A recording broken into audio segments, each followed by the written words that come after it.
friends, today we are going to discuss about how not to get less than 80 percentile in our CAT. दोस्तों, in India there will be more than 2 lakh students who are going to appear for this exam और उनमें से 80 percentile and ऊपर सिर्फ 40,000 students के आते हैं. That means 1,60,000 students are not getting more than 80 percentile. ठीक है, क्या on 27th of November we will fall into that category or we will reach to that top 20 percentile? That's the first target we have to keep in mind. Yes or no दोस्तों, हमें less than 80 percentile नहीं चाहिए. दोस्तों 80 percentile पे मुझे कितने marks चाहिए होंगे? Overall, if I talk about, that is 45 marks. Yes, you heard it right. You need 45 marks, which means approximately 15 questions right. We are talking about net score, okay? Negative आप बाजू पे निकाल दीजिए. नाउ मतलब क्यों लोग इतने भी स्कोर नहीं कर पाते? You can say out of 66 questions 15 questions क्यों नहीं कर पाते? हम आते उस बात के ऊपर और वही पे तो मेन कैच है, वही पे तो मेन मुद्दा है और हम यही सीखेंगे कि हमें ये नहीं करना है अगले you can say 30 days and on the D day. Yes or no, that is what we are going to learn. But let me explain one more part with this. Can't में, LRDI में, VARC में 80 percentile कैसे आता है? Yes or no, क्या marks पे आता है? कॉन्ट में it is approximately 12 questions, sorry 12 marks. That means 4 questions, 4 net right. Okay, ठीक है. In LRDI it is approximately 15. That means some around 5 questions, which means पूरा एक सेट प्लस दूसरे सेट में से कुछ पार्ट. 40 मिनट में से एक सेट कंप्लीट करना इज डैम इजी. यस और नो. सिमिलरली VARC में 22 questions, 22 marks, which means 7 to 8 questions. That means some around 2 to 3 RC. That's it. That's it. That's what we need.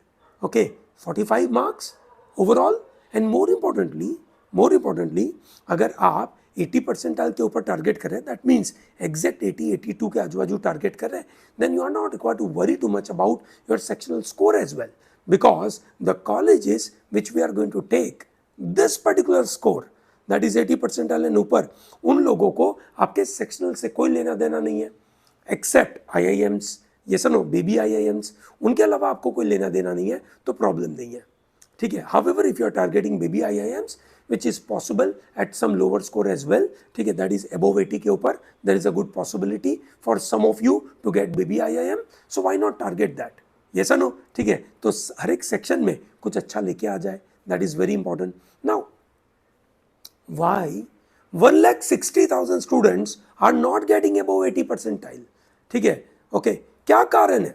सबसे पहला कारण, बहुत सारे लोग 1,60,000 स्टूडेंट में से मेरा ऐसा मानना है दैट 70% से ज़्यादा बच्चे बगैर तैयारी इस एग्ज़ाम में आ जाते हैं.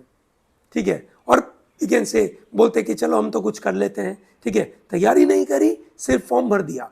सो दोज नंबर्स आर गॉन. उनके बारे में तो हम बात ही नहीं कर रहे. ये वीडियो में आप तभी तक आए हो कि आप तैयारी कर रहे हो, आप अपने लाइफ के बारे में सीरियस हो, अपने करियर के बारे में सीरियस हो, तभी तक तो इस वीडियो तक आए हो और यहाँ तक आपने ये बात सुनी है. नंबर 1. नंबर 2, दूसरे ऐसे बच्चे हैं, ठीक है, जो तैयारी तो किए हैं, ठीक है, पर on the D day they had wrong expectation from themselves. ठीक है. अगले कुछ दिन जब तैयारी कर रहे, बगैर सोचे समझे सिर्फ घिसाई करते जा रहे, और जब मॉक लिखने बैठ रहे, ठीक है, उनकी एक्सपेक्टेशन होती है कि नहीं मेरा तो 90 percentile आ जाएगा, मेरा तो 95 आ जाएगा, मेरा 99 आ जाएगा, और वो वहाँ पे लालच में, लोभ में बहुत ज़्यादा क्वेश्चंस को अटेम्प्ट कर लेते हैं और एक से गलतियाँ कर लेते हैं. दोस्तों, अगर अपनी कैपेसिटी नहीं है उतनी ज़्यादा एक ऐसे स्कोर लाने की, तो ज़्यादा लालच नहीं करना चाहिए. ठीक है. जैसे बोलते हैं ना, मतलब पुराने ज़माने में बोलते थे, जितनी चद्दर हो उतने पैर फैलाने चाहिए. ये सुनो, वैसे भी ठंडी का माहौल है. ये सुनो, बाहर ठंडी के माहौल में अगर आप चद्दर से ज़्यादा पैर फैलाओगे तो ठंड आपको ही लगेगी, प्रॉब्लम आपको ही होगा. सिमिलरली हियर, ये सुनो, if you have a capacity of scoring above 80 percentile, just maintain that. Okay. ठीक है. फिर कुछ ऐसे बच्चे हैं जिनका कैपेसिटी अच्छा है, ठीक है, जिन्होंने तैयारी भी अच्छी करी है, पर on the D day their execution went haywire, ठीक है, उनसे गलतियां हो गई, उनका एग्जीक्यूशन सही तरीके से हो नहीं पाया। दोस्तों जब आपका एग्जीक्यूशन सही तरीके से नहीं हो पाता है, ठीक है, तो ऑब्वियस है कि हम गलतियां करते हैं, just like Indian cricket team, ठीक है, सही तरीके से चीज़ों को एग्जीक्यूट नहीं कर पाई, प्लानिंग नहीं किया, ठीक है, किस चीज़ का प्लानिंग नहीं किया, डिफिकल्टी लेवल को समझने का प्लानिंग नहीं किया, बैड सिचुएशन का प्लानिंग नहीं किया। दोस्तों अगले 30 डेज के अंदर आप अपनी प्लानिंग सही तरीके से करेंगे ताकि आपके लिए एग्जाम के दिन ये सिचुएशन ना आए कि आप सही तरीके से अपने प्लान को एग्जीक्यूट नहीं कर पाए। आप क्या करेंगे, अपने वीक एरिया पे ध्यान देंगे, यस और नो, सबसे इंपॉर्टेंट पार्ट है, आप अपने वीक एरिया पे ध्यान देंगे, number 1, number 2, you will also focus a lot on appearing so many mock tests and try to get 80 percentile, try to get score just a little bit more than 80 percentile, ठीक है, and maintain that exam का you can say tempo which is accuracy based exam. This exam is an accuracy based exam. मेरा ऐसा मानना है कि आप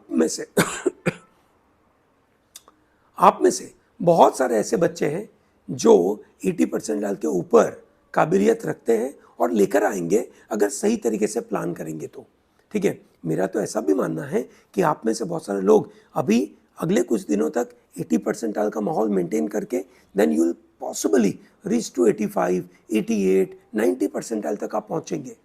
बिल्कुल दोस्तों, उस मुताबिक तैयारी करिए।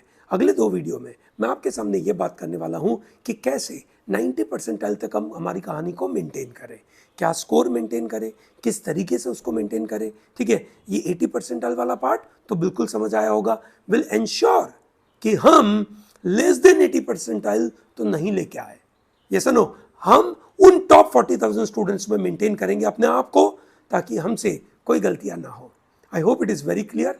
All the best.